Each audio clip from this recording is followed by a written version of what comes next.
வணக்கம். அதிர்வு அதிகாரம் 2 நிகழ்ச்சியில் உங்கள் அனைவரையும் சந்திப்பதில் மகிழ்ச்சி. இன்றைய தினம் நாங்கள் சந்திக்க இருப்பது மக்கள் விடுதலை முன்னணியின் முன்னாள் பாராளுமன்ற உறுப்பினரும் பாராளுமன்ற பிரதி குழுக்களின் தலைவருமான ராமலிங்கம் சந்திரசேகரன் அவர்கள். வணக்கம். வணக்கம் தோழர். தேசிய மக்கள் சக்தி வேறு கொண்டு நடைபோட்டது. மார்ச் 9ஆம் தேதி தேர்தல் காலத்தில் பல வீராப்பு கதைகளை பேசியது. இப்போது கொஞ்சம் அடக்கி வாசிப்பது போல் தெரிகிறது. ஏன்? நன்றி. மீண்டும் எனக்கு இந்த நிகழ்ச்சியில் கலந்து கொண்டு எனது கருத்துக்களை வெளியிடுவதற்கு சந்தர்ப்பம் கிடைத்து உங்கள் அனைவருக்கும் எனது நன்றியை தெரிவித்துக் கொள்கின்றேன். நீங்கள் குறிப்பிட்டது போன்று இல்லை, மக்கள் விடுதலை முன்னணி உள்ளிட்ட தேசிய மக்கள் சக்தி கடந்த மார்ச் மாதம் இடம்பெற வேண்டிய தேர்தல் ஒன்று இருந்தது. அந்த தேர்தல் பின்போடப்பட்டிருக்கின்றது. பின்போடப்பட்டதன் பிறகு அன்றைக்கு எவ்வாறு வீறு கொண்டு செயற்பட்டதோ அதே நிலையில் இன்றும் கூட செயற்பட்டு கொண்டு தான் இருக்கின்றது. அதனால்தான் நாங்கள் பொதுவாக நாட்டு மக்களிடமும் ஆட்சியாளரிடம் கேட்கின்றோம், தேர்தலை ஒன்று நடத்தி பாருங்கள். இல்லை, நிறைய வீராப்பு பேச்சுகள், எங்களுக்கு எப்படி தேர்தலை எடுக்க வேண்டும் என்று தெரியும், நாங்கள் பெற்று காட்டுவோம் என்றெல்லாம் சொன்னீர்கள். ஆனால் இப்பொழுது நீங்கள் அடக்கி வாசிக்கிறீர்களே. இல்லை, இன்றும் கூட அதே வார்த்தையை நாங்கள் பிரயோகிக்கின்றோம். ஒன்று, அதாவது தேர்தலை எப்படி பெற்றுக்கொள்வது என்பது என்று நாங்கள் கூறுகின்ற பொழுது உண்மையிலேயே அது சட்டவிரோதமாக அல்ல, சட்ட ரீதியாக அந்த தேர்தலை பெற்றுக்கொள்ள வேண்டும். அதற்கான வேலைகளை நாங்கள் செய்து வருகின்றோம். விசேடமாக இன்றைக்கு நீதிமன்றத்தின் மூலமாக மீண்டும் இந்த உள்ளூராட்சி சபை தேர்தலை பெற்றுக்கொள்வதற்கான முயற்சிகள், அதற்கான செயற்பாடுகள் முன்னெடுக்கப்பட்டு வருகின்றது. அதிலும் கூட நேற்று முதல் நாள் இடம்பெற்ற வழக்கு தீர்ப்பு உண்மையிலேயே தேர்தல் ஒன்றை நடத்துவதற்கான சாதகமான சூழல் ஒன்று ஏற்பட்டிருக்கின்றது. அது அடுத்த தீர்ப்பு வழங்குகின்ற பொழுது நிச்சயமாக 2இல் ஒரு முடிவு கிடைக்கும் என்கின்ற நம்பிக்கை எங்களுக்கு இருக்கின்றது. அதன் பொழுது எங்களுக்கு ஒரு திடமான நம்பிக்கை இருக்கின்றது. பாராளுமன்றம் அல்லது நீதிமன்றம் என்பது உண்மையிலே மக்களுக்கு சார்பான, ஜனநாயகத்துக்கு சார்பான முடிவுகளை அல்லது தீர்ப்பினை வழங்குவார்கள் என்கின்ற நம்பிக்கை எங்களுக்கு இருக்கின்றது. அப்போ அந்த நம்பிக்கையின் அடிப்படையில் அந்த துறையை நாங்கள் பலப்படுத்துகின்ற வேலைகள் நாங்கள் ஒரு பக்கம் செய்து கொண்டு செல்கின்றோம். அதே போன்று இந்த இல்லாது செய்யப்பட்டிருக்கின்ற இந்த தேர்தலை மேலே பெற்றுக்கொள்வதற்கான வீதியில் போராட்டங்களா அல்லது வேறு பொதுவான போராட்டங்களா, இந்த போராட்டங்களை நாங்கள் முன்னெடுத்து வருகின்றோம். அவைகளை அவ்வாறு எடுக்கின்ற பொழுது அதே நேரத்தில் மறுபுறத்தில் இந்த தேர்தல் எல்லாமே பின்போடப்பட்டு கொண்டு போகலாம், அல்லது உள்ளூராட்சி சபை தேர்தலை பின்போடலாம், மாகாண சபை தேர்தலை பின்போடலாம், தேவையான பாராளுமன்ற தேர்தலையும் கூட பின்போடலாம். ஆனால் ஒரு உண்மை இருக்கின்றது, ஜனாதிபதி தேர்தலை பின்போட முடியாது. ஆகவே எங்களுக்கு எல்லோருக்குமே தெரியும், இன்று நாடு ஒரு தீர்மானகரமான கட்டத்தை அடைந்திருக்கின்றது. அப்போ அந்த தீர்மானகரமான கட்டம் தான் தோழர் என்னென்னா, நாட்டில் இது நாள் வரைக்கும் இந்த நாட்டை ஆண்ட 75 வருடங்களாக ஆண்டு வருகின்ற இந்த பிரபுக்கள் வம்சத்தினுடைய ஆட்சி முடிவுக்கு வருவதை இன்றைக்கு மக்கள் அறிவுறுத்தி கூறியிருக்கின்றார்கள். அப்போ அதனால் இன்றைக்கு அவர்களுக்கு தெரியும், நிச்சயமாக தாங்களுடைய அதிகாரத்தை தக்க வைத்துக் கொள்வதற்கு, தாங்களுடைய இருப்பினை தக்க வைத்துக் கொள்வதற்கு, தாங்களுடைய அந்த லஞ்ச ஊழல் மோசடியை தொடர்ந்து முன்னெடுப்பதற்கு அல்லது அந்த மோசடிக்காரர்களை பாதுகாத்து கொள்வதற்கு, அப்போ இந்த இந்த இந்த இவைகளை பாதுகாத்து கொள்வதற்கான முயற்சிகளில் இவர்கள் ஈடுபட்டு வருகின்றார்கள். அதற்காக சதி, சூழ்ச்சி, பல்வேறு சித்து விளையாட்டுக்கள் இப்போயும் நடந்து கொண்டு இருக்கின்றது, எதிர்காலத்திலும் நடைபெறலாம். இருந்த போதிலும் கூட ஒரு உண்மை இருக்கின்றது.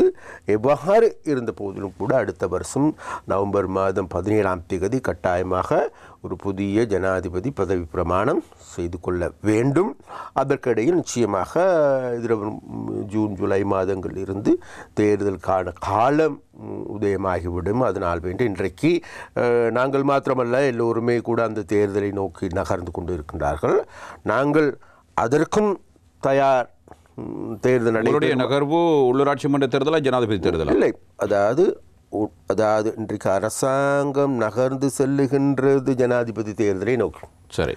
ஏனென்றால் அவர்களுக்கு தெரியும், உள்ளூராட்சி சபை தேர்தல் நடச்சா ரணிலும் ராஜபக்சவும் அம்போண்டு போயிடுவானுங்கன்னு நல்லா தெரியும் அவங்களுக்கு. இப்போது மார்ச் 9ஆம் தேதி வைத்திருந்தால், மார்ச் 9 இன்றைக்கி நாளைக்கு வச்சாலும் கூட அதே நிலைமை தான். நாளைக்கு தேர்தல் நடைபெறுமாக இருந்தால் உள்ளூராட்சி சபை தேர்தல் நடைபெறுமாக இருந்தால் நிச்சயமாக ரணில் ராஜபக்சாக்கள் தோல்வி அடைவது துடைத்தெறியப்படுவது தவிர்க்க முடியாது. அதான் உண்மை நிலை. அப்போ அதனால் எங்களுக்கு தேவை இருக்குது.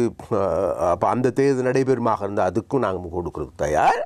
அதே நேரத்தில் இவர்களுக்கு தெரியும் அப்படியாக இருந்தால் அப்போ அவ்வாறான ஒரு உள்ளூராட்சி சபை தேர்தல் நடத்தி அப்போ அந்த தேர்தலில் படுதோல்வி அடைந்து ஜனாதிபதி தேர்தலை நோக்கி செல்வதை விட பொது தேர்தலை நோக்கி செல்வதை விட பொது தேர்தலில் ஜனாதிபதி தேர்தலில் போயிட்டு ஏதாவது சூழ்ச்சிகரமாக மற்ற கட்சிகளையும் இணைத்து கொண்டு எஜேபியும் இணைத்து கொண்டு அதில் உள்ள ஆக்களையும் உடைச்சு கொண்டு மொட்டு கட்சிகளையும் ஆக்களையும் உடைச்சு கொண்டு இந்த ஒரு சில ஆக்கள் இருக்கிறாங்க, தன் ஒரு சில அரசியல் தலைவர்கள் இருக்கின்றார்கள். அப்போ அந்த நரித்தந்திரத்தை கையாளுகின்ற ஆக்கள் இருக்கிறாங்க. அப்போ அவ்வாறான இந்த தேர்தல் களம் எதிர்காலத்தில் அவ்வாறான நரித்தந்திரங்களும் கூட இடம்பெறக்கூடிய வாய்ப்புகள் இருக்கு. அது நரித்தந்திரம் ஒரு அரசியல் நீங்கள் யாரையும் கூட்டணிகள் இணைத்துக் கொள்ளப் போவதில்லை.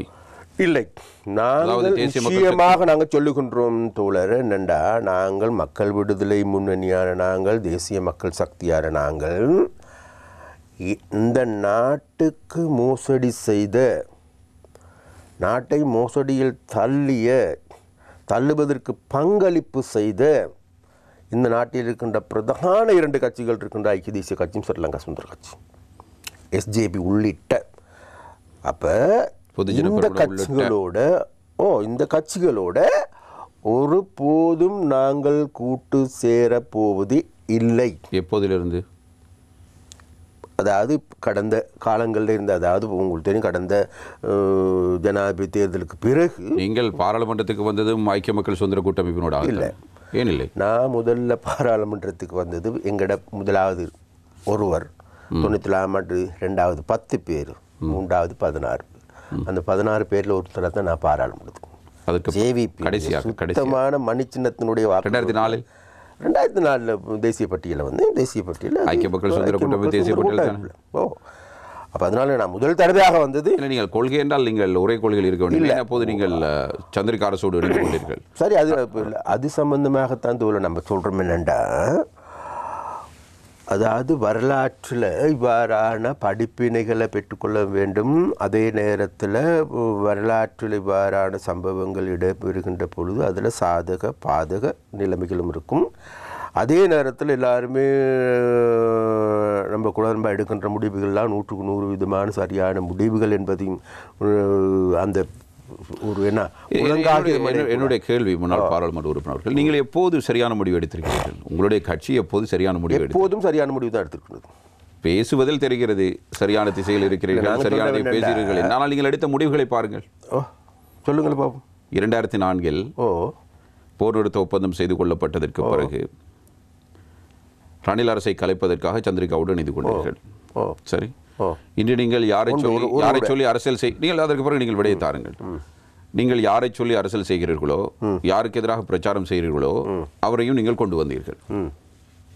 சரி, நாட்டினுடைய அளவுக்கு ஏதோ ஒரு வகையில் நீங்களும் காரணம் தான் என்பதை ஏற்றுக்கொள்கிறீர்களா? இல்லை.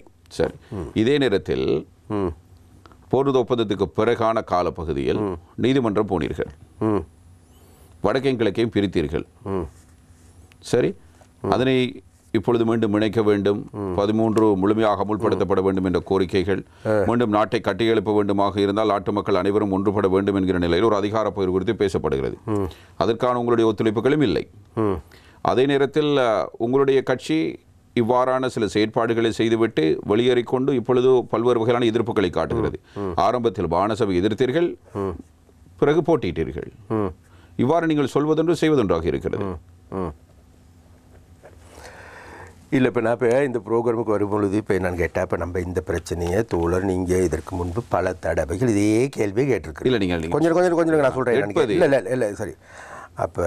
இப்போ உங்களுக்கு எல்லாருக்குமே தெரியும், இப்போ நாட்டில் இன்றைக்கு தமிழ் மக்கள் மத்தியில் எடுத்துக்கொண்டாலும் சரி சிங்கள மக்கள் மத்தியில் எடுத்துக்கொண்டாலும் கூட இந்த 75 வருட சாபக்கேட்டில் இருந்து இந்த சனியன்களிடமிருந்து மீள வேண்டும் என்கின்ற ஒரு கருத்து மேலோங்கி இருக்குது. அப்போ அந்த அவ்வாறான கருத்துக்களின் போது நிச்சயமாக இவ்வாறான ஊடகங்கள், அதாவது இப்போ நீங்கள் அரசாங்கத்துக்கு சார்பாக இருக்கின்ற ஊடகங்கள், ஒரு சில ஊடகவியலாளர்கள் அந்த பழைய குருடி கதவை சொன்னால் அந்த பழைய இதையே சாக்கடையே மீண்டும் மீண்டும் மீண்டும் கொஞ்சம் தொலைது நான் இருந்தால் கதைக்கிறதுக்கு இருக்குது. அப்போ இதே நோண்டி கொண்டு இருக்கின்றதுக்கான பழக்கம் ஒன்று இருக்குது. அப்போ அதில் என்ன கேட்டால் இப்போ நீங்கள் எல்லாம் கொஞ்சம் தேர்ச்சி பெற்றவர்கள் சரியா? இல்லை உதாரணமாக கேட்டால் இல்லை தோலை கொஞ்சம் இருங்க. இப்போ என்ன கேட்டால் 14 தோலை இப்போ நாங்கள் 2004ஆம் ஆண்டு நாங்கள் கூட்டு சொன்னால் கூட்டி சேர்த்தவரை கடைசியில் தவறான முடிவு எடுத்து விட்டேன் என்றார் இல்லை முன்னாள் ஜனாதிபதி சந்திரிகா பண்டாரி அவர்கள். நான் அவர்களுடைய பேச்சை கேட்டு தவறான ஒரு முடிவு எடுத்து நடுநிலை அரசை கலைப்பதற்கு என்று சொன்னார். அதான் அதுதான் நான் சொல்ல வந்து எனக்கு இடத்துல பாரு தோழர் தெரிஞ்சுக்கோ 2004ஆம் ஆண்டு ரணிலுடைய அரசாங்கத்தை கலைப்பதற்கான நடவடிக்கைக்கான காரணம் என்னாண்டு உங்களுக்கு தெரியுமா? எனக்கு தெரியாது. அப்போ அதுதான் தோழர் நீங்கள் கேட்கணும். நீங்கள் அப்படியா இருந்தால் 2004ஆம் ஆண்டு ரணில் சரி தோழர் தெரியும் எனக்கு தெரியும். நீங்கள் சொல்லுங்கள் சரியா? நான் காரணத்தை நீங்கள் சொல்லுங்கள் சரியா? அப்போ அதனால வேண்டே அந்த இதுகள் அப்போ நான் இதுகள் பல தடவை பேசியிருக்கிறேன் உங்களோட தோழர். அதாவது நான் தேசிய மக்கள் சக்தியை நேசிக்கிறேன் என்று வைத்துக் கொள்ளுங்கள். நான் தேசிய மக்கள் சக்திங்கிறது அது வேற கதை. நான் வாக்களிக்க வேண்டுமாக இருந்தால் எந்த அடிப்படையில் நீங்கள் சொல்வதொன்று செய்வதொன்றாக இருந்திருக்கிறது கடந்த காலத்தில். அதுதான் தோழர் நான் சொல்ல பாரு என்னண்டா தலைமை அனைத்து மாறிவிடும் என்று நம்புவது. கேட்குற கேள்விக்கு நான் பதில் சொல்லாமல் இல்லை, பதில் சொல்கிறேன் சரியா? ஆனால் இப்போ இந்த மாதிரி கேள்வி வந்து உண்மையிலே இப்போ வேஸ்ட் கேள்வின்னு தான் நான் சொல்ல வரேன். அப்படி சொல்ல வேணாம் சரியா? என் கிட்டத்தட்ட இது நம்ம பல தடவை பேசியிருக்கிறோம், பல தடவை கூட்டங்களில் பேசியிருக்கிறோம், எங்களோட தலைவருக்கு நாங்கள் தெளிவாக சொல்லியிருக்கோம். இது மக்களுக்கு தெளிவு இன்றைக்கு சரியா? எது தெளிவு? இந்த இவ்வாறான கூட்டணிகள் ஏன் உருவாகினது அதுக்கான காரணம் கூட்டணிகள் என்று சொன்னீர்கள். அதனத்தில் நரித்தனமாக செய்கிறார்கள் என்றீர்கள். அரசியல் என்றால் கூட்டணி சகஜமானது சரியா? அப்ப அதுதான் நீங்கள் தனித்துவம் என்றால் நீங்கள் ஏன் கடந்த காலங்களில் போய் சேர்ந்தீர்கள் என்று நாங்கள் சொல்றோம். அந்த விஷயத்துக்கு வருவோமே இது உள்ளுக்கு நம்ம சும்மா அந்த இடைப்பட்ட கதைகளுக்கு போகாம அப்போ இப்போ நீங்கள் சொல்கிற மாதிரி இப்போ 2004ஆம் ஆண்டு ரணில் 2002ஆம் ஆண்டு ரணில் விக்ரமசிங்கானுடைய ஆட்சியின் பொழுது என்ன நடந்தது தோழருக்கு தெரியுமா தெரியாது? ரீகெய்னிங் ஸ்ரீலங்கான்னு வந்தது இலங்கை மீட்டல். இப்போ இலங்கையில் மீட்டல்ங்கிற வேலை திட்டம் என்னது? இது நேரடியாக உலக வங்கி அல்லது சர்வதேச நாணய நிதியத்தால் தயாரித்து வழங்கப்பட்ட வேலை திட்டம். அதாவது தோழருக்கு நினைக்கிற அந்த நேரத்தில் நீங்கள் பார்லிமெண்ட்டுக்கு வந்து பாதுகாப்பு அவதானிச்சிருக்க மாட்டீங்க. அதாவது அந்த நேரத்தில் நீரை விற்பனை பண்டமாக மாற்றுகின்ற சட்டமூலம் கொண்டு வரப்பட்டது. அதாவது இலங்கை வங்கி மத்திய வங்கியை தனியார்மயப்படுத்துகிற அன்றைக்கி இப்போ இன்றைக்கி வெளிநாட்டில் இன்றைக்கி இந்திய உள்ள தூதுவராக இருக்கின்ற மிலிந்த முருகோடு சவால் விட்டாங்க எங்களுக்கு பார்லிமெண்ட்டில் வச்சு தெரியும். இப்போ அதை தனியார்மயப்படுத்துகின்ற வேலைகள் இருக்கும். அப்போ அது மாத்திரமில்ல தோணும். இப்போ இதோடு சேர்ந்து சரியாகும். இப்போ இன்னைக்கு தனியார்மயப்படுத்துவதா சுயாதீனப்படுத்துவதா? தனியார்மயமாக்குறது. சுயாதீனம்ங்கிறதுலாம் வார்த்தை கிடையாது, வேறு இடைப்பட்ட வார்த்தைகள் கிடையாது. எல்லாத்தையும் இப்போ இன்றைக்கி இப்போ ரணில் விக்ரமசிங்கா எடுத்துக்கொள்ளுங்களேன். ரணில் விக்ரமசிங்கா இன்றைக்கு விற்கிறது, மறுபக்கம் கடன் வாங்குறது, மறுபக்கம் வரி. இதை தவிர வேறு என்ன செய்கிறானுங்க? சரி இல்லை நான் வருகிறேன். நீங்கள் ஏனையவற்றுக்கு நீங்கள் பின்னர் பதிலளிக்கலாம். 2005 நீங்கள் பதிலளிக்கலாம். தேசிய மக்கள் சக்தி ஆட்சிக்கு வந்தால் நாட்டினுடைய பொருளாதாரத்தை வளப்படுத்துவதற்கு தேசிய உற்பத்தி மட்டும் சார்ந்திருக்க போகிறது அல்லது வேறு ஏதேனும் திட்டங்கள் வைத்து நீங்கள் வரி அறவிட மாட்டீர்களா? தனியார் மயமாக்கல் செய்ய மாட்டீர்களா? தேவைப்பட்டா செய்வோம். அப்படின்னா அவர்களும் அதைத்தானே செய்கிறார்கள். எந்த அரசாங்கம் அதைத்தானே செய்கிறது. நீங்கள் எந்த நாட்டை நீங்கள் முன்மாதிரியாக கொண்டிருக்கிறீர்கள் உங்களுடைய கொள்கைக்கு, உங்களுடைய பொருளாதார கொள்கைக்கு? இப்போது இருக்கிற இயங்குகிற நாடுகளில் வளர்ச்சியடைந்த நாடுகள் எந்த நாடு? எந்த ஒரு நாட்டை முன்மாதிரியாக கொள்ளுகின்றோமோ இல்லையாங்கிறத விட தோல உண்மையிலே நமக்கே ஒரு முன்மாதிரியான கொள்கை ஒன்று நாங்கள் தயாரித்து கொள்ள. அப்படியானால் நீங்கள் வந்து பயிற்சி எடுக்க போகிறீர்கள், செய்து பார்க்க போகிறீர்கள்? பயிற்சி இல்லை தோல, உலக அனுபவங்கள் இருக்குங்களுக்கு. அப்போ அந்த உலக அனுபவத்துள்ளுக்கு தோல இப்போ நாங்கள் இன்னைக்கு இப்போ இந்தியாவினுடைய பொருளாதாரத்தை பற்றி பார்க்கணும் கட்டாயம். இந்தியாவுடைய பொருளாதாரம் என்ன? இன்றைக்கு இருக்கின்ற இந்த பொருளாதார கட்டமைப்பு இந்தியாவினுடைய இலங்கையில் உள்ளதுதான் அங்கேயும் இருக்கிறது. அப்ப இந்தியா எந்த தூரம் வளர்ச்சி அடைந்திருக்கிறது? இந்திய பிரதமர் நரேந்திர மோடி என்ன சொன்னார்? இன்னும் சில ஆண்டுகளில் உலக பொருளாதாரத்தில் 3வது இடத்துக்கு வருவோம். நிச்சயமா. உங்களுடைய பொருளாதாரத்தில் எப்படி இலங்கை கட்டி எழுப்புவது? கொண்டு தோழர் என்னண்டா, முதலாவது நாங்கள் பொருளாதாரத்தை கட்டி எழுப்பதற்கு முதல்ல நாங்கள் பார்க்கணும் என்னண்டா, உண்மையிலே எங்களுடைய பொருளாதாரம் இன்றைக்கு எங்கே இருக்குது, நாங்கள் எந்த இடத்துல இருக்கிறோம், எமது நாடு எங்கே இருக்குது, பொருளாதார ரீதியாக சமூக ரீதியாக சீரழிஞ்சு அடிமட்டத்தில் இருக்கிறோம். விவாதம் இல்லை தானே அதில் இந்த விவாதம். அப்போ இந்த நிலைமையிலிருந்து எங்களோட பொருளாதாரத்தை கட்டி எழுப்புறதுக்கு நாங்கள் எந்தெந்த துறைகளுக்கு முன்னுரிமை அளிக்குவோம். அப்போ நாங்கள் சொல்கிறோம் என்னென்னு கட்டத்தில் இது எல்லாத்துலேயும் இப்போ நாங்கள் தான் எக்ஸ்பர்ட்டாக இருக்க போகிறோம், நாங்கள் தான் இதை செய்ய போகிறோம், சாதிக்க போகிறோங்கிறத விட உலகத்தில் இப்போ அந்தந்த துறை சார்ந்த நிபுணர்கள் இருக்கிறாங்க, அவங்க ஆலோசனை வழங்குவார்கள் கொஞ்சங்க. அப்போ உண்டு. இன்றைக்கி விவசாயத்தை எடுத்துக்கொள்ளுங்க. விவசாயத்தில் இன்றைக்கி உண்மையிலேயே உலகமே திரும்பி பார்க்கக்கூடிய அளவு இலங்கையினுடைய அதாவது விவசாய சொந்த விதைகள் உற்பத்திகளில் ஈடுபட்ட கண்டுபிடிப்புகள் செய்த ஆட்கள் இருக்கிறான். உண்மையிலேயே நாட்டுக்காக எதையாவது செய்ய வேண்டும் என்று நினைக்கிறார்களும் இருக்கிறான். கல்வித்துறை எடுத்துக்கொள்ளும். கல்வித்துறையே உண்மையிலேயே இன்றைக்கு இந்த உலக கல்விக்கு ஏற்ப நவீன கல்விக்கு ஏற்ப எங்களுடைய கல்வியை மேம்படுத்திக் கொள்வது எப்படிங்கிறது திட்டமிடக்கூடிய அதற்குரிய அறிவுள்ள ஆற்றல் உள்ள நிபுணர் குழு இருக்குது. இப்போ ஜேவிபியை பொறுத்த வரைக்கும் தேசிய மக்கள் சக்தியை பொறுத்த வரைக்கும் தோழர், நாங்கள் இந்த ஒவ்வொரு துறைகள் சம்பந்தமாக ஆய்வு செய்திருக்கின்றோம். அது இல்லாமல் அது சம்பந்தமான நிபுணர்கள் அடங்கிய குழு ஒன்றும் உருவாக்கியிருக்கோம். அப்போ அந்த குழுக்களால் உருவாக்கப்பட்ட வேலை திட்டம் ஒன்று எங்களுடைய கொள்கை பிரகடனமாக நாங்கள் வெளிப்படுத்தியும் இருக்கிறோம். அப்போ அந்த கொள்கை பிரகடனம் தான் கடந்த காலங்களில் ஜனாதிபதி தேர்தல் எடுத்துக்கொண்டாலும் கூட மனசாட்சி என்கின்ற நம்பிக்கையின் மனசாட்சிங்கிற அடிப்படையில் அந்த புத்தகம் வெளியிட்டிருந்தோம். பிறகு பொது தேர்தலின் பொழுதும் கூட நாங்கள் எங்களோட கொள்கை பிரகடனத்தை மக்களுக்கு சொல்லியிருக்கோம். அப்போ அந்த கொள்கை பிரகடன அந்த வகையில் இருந்து கொண்டு தான் தோறும் நாங்கள் எங்களோட நாட்டுடைய பொருளாதாரத்தை கட்டி எழுப்புறதுக்கான வேலை திட்டத்தை முன்னெடுக்கிறோம் ஒன்று. அப்போ அது உள்ளுக்கு தான் தோறும் நாங்கள் முதலாவது இந்த நாட்டில் பொருளாதாரத்தை கட்டி எழுப்புகின்ற பொழுது நாங்கள் எங்களுடைய நாடு எந்த இடத்துல அமைஞ்சிருக்குது, முதலாவது எங்களுடைய அமைவிடம் என்ன, அந்த அமைவிடத்தின் மூலமாக எங்களுக்கு பெற்றுக்கொள்ளக்கூடிய வாய்ப்பு என்ன, வசதி என்ன, அது எப்படியாப்பட்ட சூழல் அமைஞ்சிருக்குங்கிறது. அப்போ அந்த சூழலை எடுத்துக்கொண்டாலும் கூட தோல் உண்மையிலே என்று எங்களுடைய நாட்டினுடைய அமைவிடத்தை கூட இன்னைக்கு வரைக்கும் சரியான முறையில் பயன்படுத்தாத ஒரு நிலைமைகள் இருக்குது. அது உள்ளுக்கு தோல இப்போ உண்மையிலே எங்களுக்கான ஏனைய வளங்கள் இருக்குது. உதாரணம் சொல்லுங்கள், இப்போ இன்றைக்கி 1100 வருடங்களுக்கு போதுமான பொஸ்பேட் கனிய வளம் இருக்குது. நான் சொல்லுவேன் அதே தான் எல்லாத்துக்கும் தீர்வுங்கிறது இல்லை. புல்மோடையில் இன்றைக்கி எங்களுக்கு கனிய மணல் இருக்குது. சரி, அப்போ அந்த கனிய மணல் எடுத்துக்கொண்டா தோல் இப்போ இன்றைக்கி நமக்கு அடுத்ததாக முதலாவது ஸ்தானத்தில் உற்பத்தி பண்ணுறது ஆஸ்திரேலியாவிலும் கூட 1 கிலோ மணல் உள்ளுக்கு அதான் 100க்கு 80% 20% தான் அவங்களுக்கு கனிய மணலை பெற்றுக்கொள்ளக்கூடிய வாய்ப்பு இருக்குது. நமது இதில் எடுத்துக்கொண்டால் 100க்கு 80% கனிய மணலை பெற்றுக்கொள்ளக்கூடிய வாய்ப்பு எங்களுக்கு இருக்குது. இல்லை அந்த கனிய மணலை நீங்கள் என்ன செய்வீர்கள்? அப்போ நாங்கள் சொல்ல வரேன் தோல அதை என்ன செய்வீர்கள்? அப்போ அந்த எப்படி பொருளாதார வளர்ச்சிக்கு பயன்படுத்துவீர்கள்? அதுக்கான தொழில்நுட்பம் ஒன்று தேவை எங்களுக்கு. அது எது வருகிறது சரியா? நீங்கள் அதுக்கான பெரிய தொழிற்சாலை ஒன்று தேவை, பெரிய முதலீடு ஒன்று தேவை.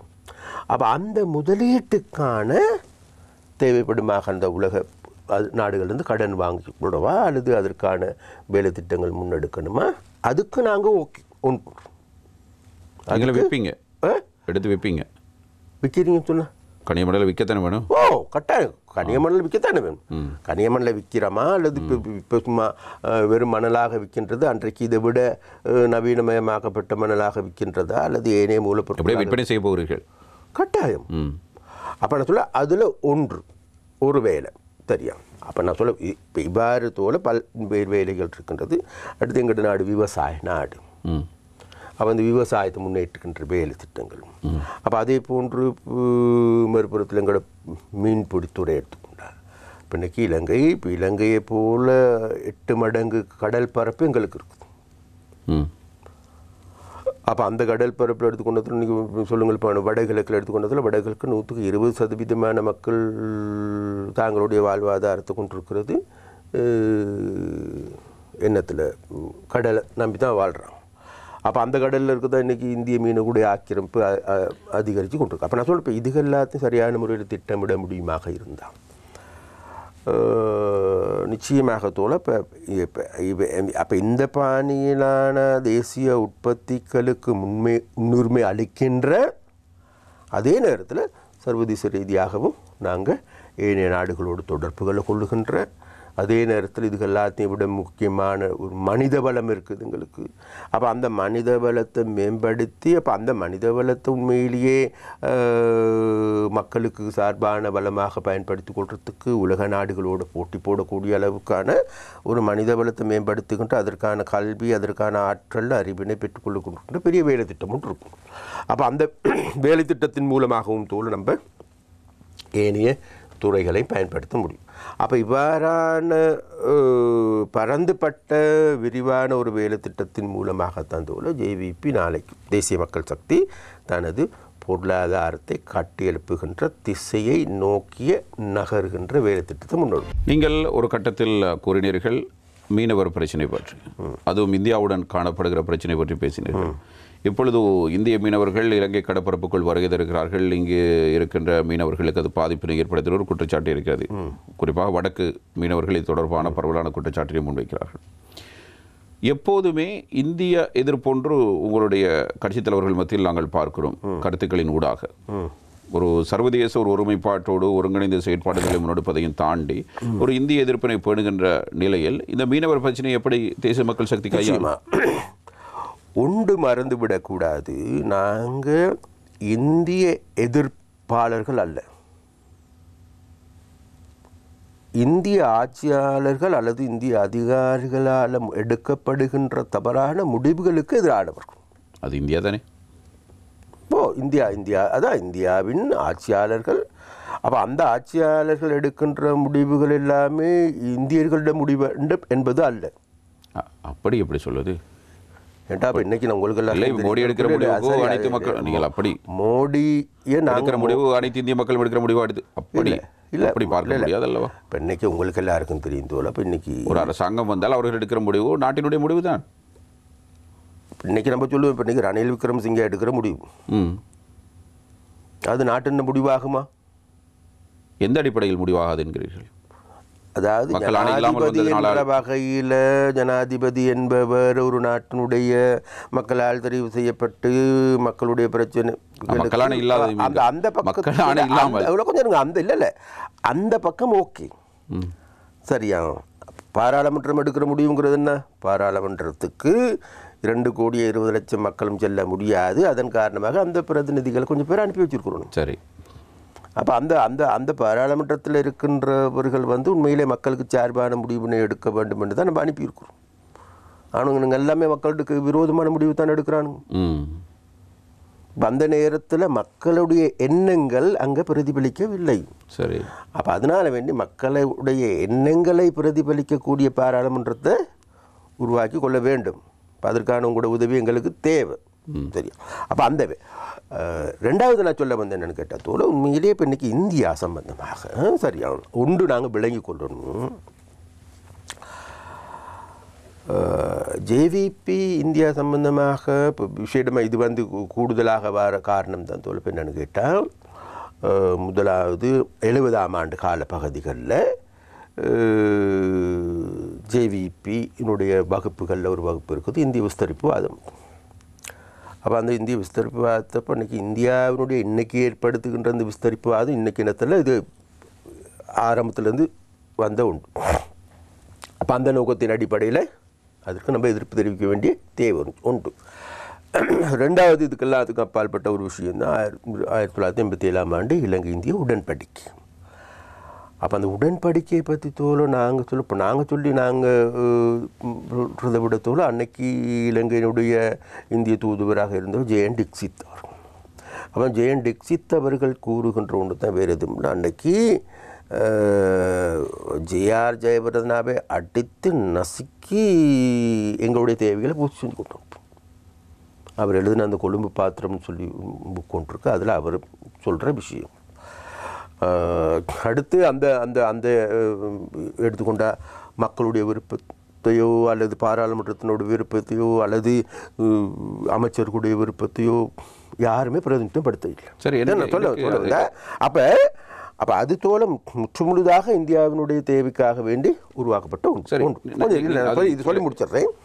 அடுத்ததாக இப்போ நாங்கள் ஜேவிபியை பொறுத்த வரைக்கும் தோல அந்த அந்த ப்ரொசீஜருக்கு நாங்கள் எதிர்க்கிறோம். ஆனால் தோல இன்றைக்கு நாங்கள் மிக தெளிவாக சொல்கிறோம். அதாவது இலங்கையில் இலங்கையினுடைய பொருளாதாரத்தை கட்டியெழுப்புகின்ற பொழுது இலங்கையினுடைய ராஜதந்திர ரீதியான உறவுகளை மேற்கொள்ளுகின்ற போது இலங்கையினுடைய பொருளாதாரத்தை கட்டியெழுப்புவதற்கான திட்டமிடலின் பொழுது அப்போ இதற்கான முதன்மையான நாடாகத்தோடு நாங்கள் இந்தியாவை தான் எடுக்கணும்.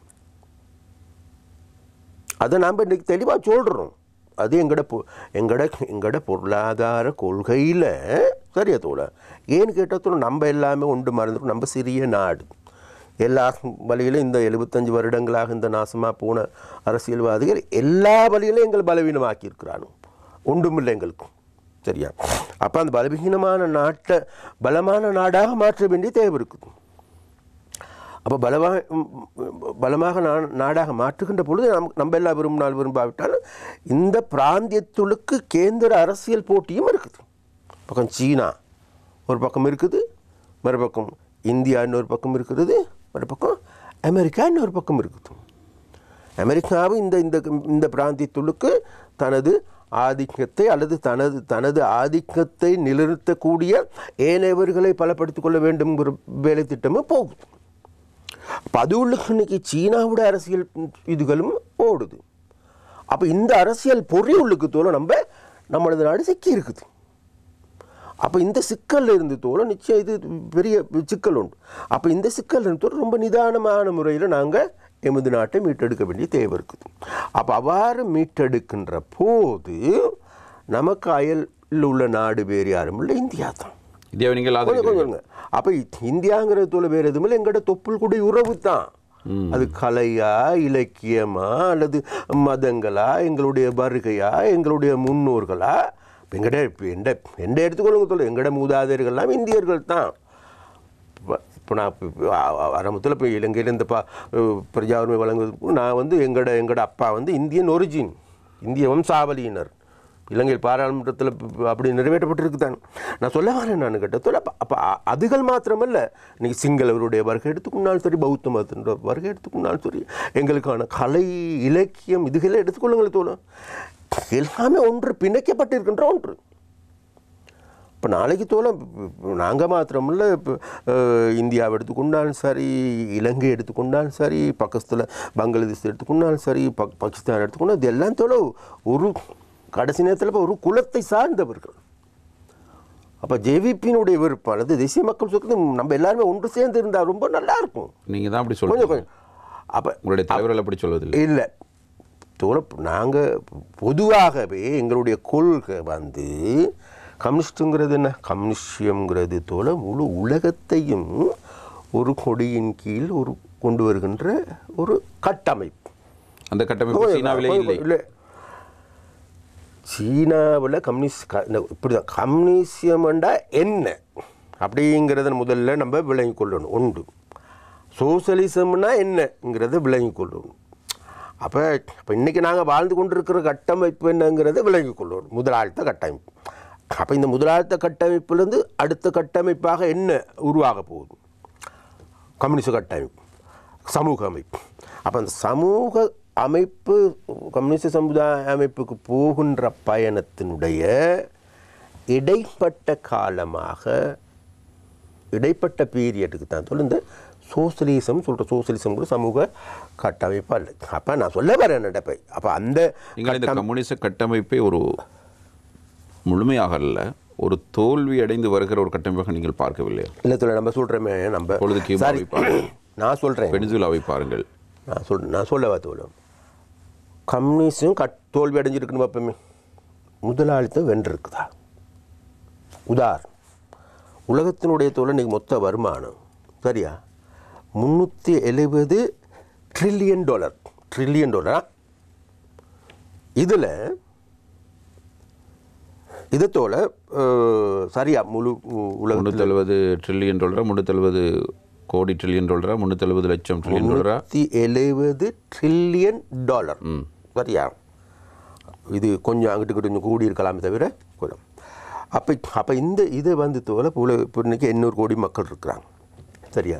இந்த 800 கோடி மக்களுக்கு இது முதியவர்களுக்கு கொண்டு பிரித்தா தோல இலங்கையின் நாணயத்தின் படத்தில் $78,000 ஒரு தனிப்பட்ட நபருக்கு வருமானமாக கிடைக்கும்னு சொல்கிறாங்க. சரியா? இலங்கையுடைய வருமானம் எவ்வளவு? $3000. அமெரிக்காண்ட வருமானம் எவ்வளவு? $64,000. அப்போ இதுவுக்கு நம்ம சொல்ல போனதோல இந்த 370 இதில் $1 trillion 10 நாடுகளுக்கு தோல் $277 trillion 10 நாடுகளுக்கு போகும். இப்போ உலகத்தில் சொல்கிறாங்க அது 190 நாடுகளுக்கு மேலே இருக்குன்ட்டு. ஒட்டுமொத்த பொருளாதாரத்தில் $377 trillion 10 நாடுகள் அதனை $277 trillion பகிர்ந்து கொள்ளப்பட்டிருக்கு. அதுலேயும் கூட ஏற்றத்தாழ்வு இருக்கு. சரியா? சொல்ல வர நான் கிட்டத்தோல இதுதான் தோல முதலாளித்துவம். சரியா? இன்றைக்கு உலகத்தில் 800 கோடி மக்கள் இருக்கிறாங்க. சரியா? இதில் தோல 370 கோடி மக்களுக்கு தோல இன்றைக்கு ஒரு நேர சாப்பாடு இல்லாமல் இரவில் பசியில் பட்டினியில் படுத்து புறாக்கள் இருக்கிறாங்க. ஒரு நாளைக்கு தோல 25,000 குழந்தைகள் தோல பசியாலையும் தீர்க்கப்படக்கூடிய நோய்களாலும் செத்து மடியுதுன்னு சொல்லி இப்போ நாங்கள் உலக சர்வதேச நிறுவனம் கூட அறிக்கையில் சொல்லுவோம். அப்போ பிறந்த குழந்தைகளுக்கு பால் கொடுக்க முடியாத சமுதாயம் தான் தோல் இந்த சமுதாயம். அந்த வகையில் இன்றைக்கி உலகத்தில் சொல்கிறாங்க, உலகத்தில் வறுமை நிலை குறைஞ்சிருக்குன்னு சொல்கிறாங்க. வறுமை குறைந்திருக்கு. இந்த வறுமை குறைஞ்சிருக்குன்னு சொல்கிறத தோல சீனாவை அந்த இடத்துல ஒதுக்கி போட்டு பாருங்கள் வறுமை குறைஞ்சிருக்கா கூடியிருக்காட்டு. இப்போ வறுமை ஒழிக்கிறதுல தோல முன்னணியில் இருக்கிறது சீனா. அப்போ அதுக்கு நம்ம தலை வணங்கும் செல்ட் அடிக்கணும் தோல முதல்ல. நான் சொல்ல வரேன் என்னன்னு கேட்டால், அதாவது சீனாங்கிறது இன்னைக்கு கம்யூனிஸ்ட் கட்சியால் நிர்வகிக்கப்படுகின்ற அரசாங்கம். குறைபாடுகள் இருக்குது, அது துண்டாகாதிக்கணும், அது தனியாக சாப்டர். நான் சொல்ல வரேன் என்னன்னு கேட்டதில் வேறு எதுவும் இல்லை தோணும். இப்போ நமது நாட்டுக்கு அப்போ அதாவது இப்போ உலகத்தில் இப்போ இன்றைக்கு அப்போ இந்த பணங்கள்லாம் தோல நான் சொல்ல சரைக்கு சமனாக இல்லை, நியாயமான முறையில் பகிர்ந்தளிக்கப்படுமா இருந்தால் நியாயமான முறையில் இன்றைக்கி சொல்கிறாங்க தோல. அதாவது இன்றைக்கி 6 மில்லியனுக்கு 6.7 மில்லியன் மக்கள் தோல இன்றைக்கி விபச்சாரத்தில் ஈடுபடுறாங்கன்னு சொல்கிறாங்க. ஏன் இந்த நிலைமை? இலங்கையில் 1 லட்சம் விபச்சாரிகள் இருக்கிறார்கள் போலீஸ் அறிக்கை சொல்லுது. ஏன் இந்த நிலைமை? இப்போ இன்றைக்கி சொல்லுங்க, அதாவது கர்ப்பிணி தாய்மார்களில் தோல 142% இரத்த சோகையால் பீடிக்கப்பட்டிருக்குன்னு சொல்கிறாங்க. இப்போ இரத்த சோகையால் பீடிக்கப்பட்டிருக்கின்ற தாய் அவரோட வயிறில் வளர்க்கின்ற குழந்தை ஆரோக்கியமான குழந்தை வளர்ப்புதா? மந்த பூசணத்தால் போசாக்கின் மேலே பிறக்கின்ற குழந்தைகள் தோல இப்போ இன்னைக்கு ஏன்னா உயரம் இல்லாத அல்லது பருமன் இல்லாத குழந்தைகளாக அப்போ இவ்வாறான குழந்தைகள் நாளைக்கு எவ்வாறான தாக்கத்தை சமூகத்துக்கு ஏற்படுத்த போகுது. இதான் முதலாளித்துவம். சரியா? அப்போ ரஷ்யாவில் சோசியலிசம் இருக்கின்ற பொழுது ஒரு நேர பேலன்ஸ் டயட் தோல ஒரு நேரம் அதாவது நிறை உணவு கட்டாய மக்கள் சாப்பிட்டாங்க. இன்னைக்கு சொல்கிறாங்க தானே தோல, இன்னைக்கு சொல்கிறாங்க அதாவது 280 பேருக்கு ஒரு டாக்டர் தேவைன்னு சொல்கிறாங்க மக்கள் தொகையில். அமெரிக்காவில் எடுத்துக்கொள்ளுங்க, அமெரிக்காவில் எடுத்துக்கொள்ள 312 பேருக்கு ஒரு டாக்டர் இருக்கிறாங்க. கியூபாவில் தோலும் 210 பேருக்கு ஒரு டாக்டர் இருக்கிறாங்க. மன்னிக்க 199 பேருக்கு ஒரு டாக்டர் இருக்கிறாங்க. நமது நாட்டில் 5222 பேருக்கு ஒரு டாக்டர் இருக்கும். அது மாத்திரமில்ல, அது எல்லா பிறையும் நர்ஸ்மாரோட தேவை எடுத்துக்கொண்டாலும் சரி, வைத்தியசாலை இருக்கின்ற கம்யூனிசத்தில் இருக்கிற நல்ல பக்கத்தை மட்டும் எடுத்துக்கொள்கிறீர்கள். இல்லைன்னா நல்ல பக்கம் ஏற்பட்டிருக்கிற பாதைகளை பற்றி பேசுவதில்லை. நீங்கள் இந்த தரவுகளை வைப்பதே நீங்கள் வைக்கிற பொருளாதார காரணிகளுக்கு சாதகமானதாக மாற்றிக்கொள்வதற்கு. இப்போ இல்லை பொருளாதார அது நான் சொல்ல வரேண்டத்தோட இது பொருளாதாரம் அது சோசலிசமாக கம்யூனிசமாங்கிறத விட மக்கள் இன்றைக்கு முகம் கொடுக்கின்ற பிரச்சனை இது. அப்போ இந்த பிரச்சனை முகம் கொடுக்கறது வேறு எதுவும் இல்லை, முதலாளித்த கட்டமைப்பில். அப்போ மிகவும் கஷ்டத்தில் இயக்குங்கிற இல்லை கம்யூனிசத்தில் இந்த பிரச்சனை இல்லை என்பது எனக்கு முதலாளித்துவத்தில் பிரச்சனை இருக்கிறது, அது அனைவருக்கும் தெரியும். கம்யூனிசத்தில் இருக்காது, கம்யூனிஸ்ட் கட்டமைப்புன்றது தானே. ஏன்னா இப்போ கம்யூனிஸ்ட் கட்டமைப்பு தோல்வி அடைகிறது, ஏன் அதில் மாற்றங்களை கொண்டு வருகிறீர்கள், காலத்துக்கு கால மாற்றங்கள் ஏற்படுத்தப்படுகின்றன? இல்லை, தோல்வி அடையவில்லை, சரியா? அப்போ அதை நாங்கள் அது சம்பந்தமாக ஆதாரங்களை திரட்டினால் அது நீண்ட நேரம் போய்விடும். நான் இன்னொரு கேள்விக்கு வருகிறேன், அதை விடைபெறப்புக்கு நாங்கள் முற்றுப்புள்ளி வைக்கலாம். நீங்கள் ஒரு கட்டத்தில் குறிப்பிட்டிருந்தீர்கள் தீக்ஷித் சொன்ன கருத்து, என்ன சொன்னீர்கள்? ஜிஆர் அவர்களே என்ன சொன்னார்? ஜிஆர் இலங்கை இந்திய ஒப்பந்தத்தின் மூலம் ஜிஆரை அடிப்படையை வைத்தோம். சரி.